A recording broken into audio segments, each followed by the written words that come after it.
So over here, you can see that I have a storyboard, and if I were to go around and press the play button, you can see that there's an animation right here. So let's say what I want to do is I want to flip out this storyboard animation. In that case, what you can simply do is select out the scene right here and then right click, and over here you can see flip selected scenes is an option.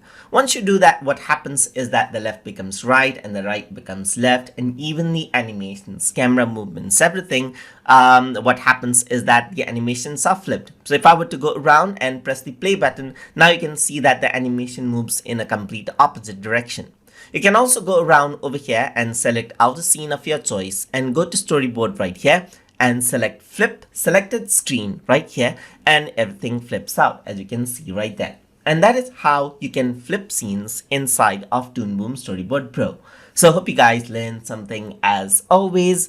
And as always, please like, comment, share, and subscribe.